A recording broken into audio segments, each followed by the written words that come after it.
தேவையான பொருட்கள்: நெய், நாட்டு சர்க்கரை, ஏலக்காய், 1 கப் கோதுமை, சிறிதளவு உப்பு மற்றும் பேக்கிங் சோடா. நெய்யை சேர்த்துக் கொள்ளலாம்.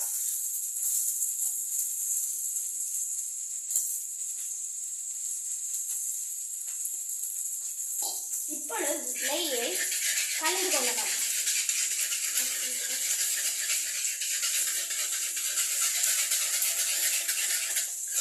நெய் நன்றாக கிரீம் பதத்துக்கு வர்றது அளவுக்கு நாம் கலந்து கொண்டே இருக்க வேண்டும்.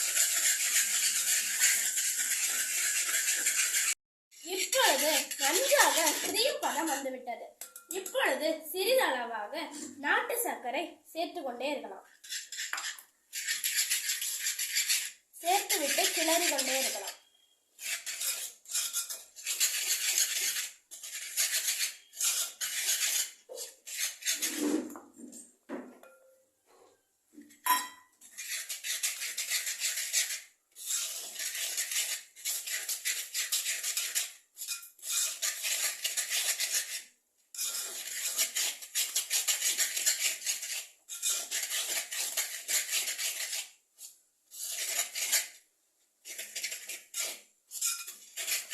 இப்பொழுது ஜல்லடையில் 1 கப்பு கோதுமை மாவையும் சிறிதளவு உப்பு மற்றும் பேக்கிங் பவுடரையும் சேர்த்துக் கொள்ளலாம்.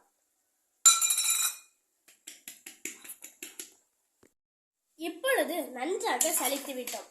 இப்பொழுது கிளறி கொண்டே இருக்கலாம்.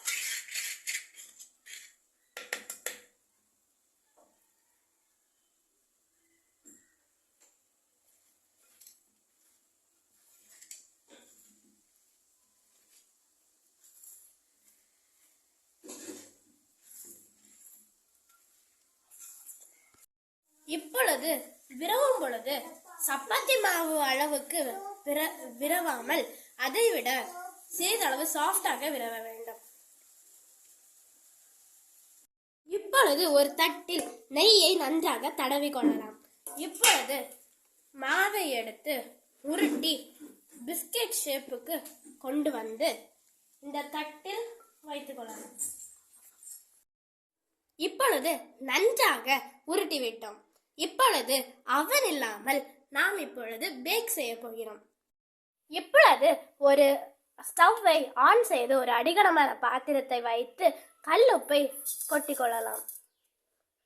அதன் பின் ஒரு இதை வைத்து மூடி வைத்து 5 நிமிடம் ப்ரீஹீட் செய்து கொள்ளலாம். இப்பொழுது 5 நிமிடம் ஆகிவிட்டது. இப்பொழுது மூடியை திறந்து கொள்ளலாம். இப்பொழுது நாம் ரெடி செய்து வைத்திருக்கும் இந்த பிஸ்கட்டுகளை உள்ளே வைக்கலாம். இப்பொழுது மூடிக்கொள்ளலாம். இது 15 நிமிடத்தில் பிஸ்கட் ரெடியாகிவிடும். இப்பொழுது நாம் பேக் செய்து விட்டோம். ஆனால் ஓவன் இல்லாமல் செய்ததனால் இப்பொழுதே ரெடியாகாது. இது 1 மணிக்கூர் ஆறிய பின் மட்டும்தான் இது பிஸ்கட் போல் இருக்கும்.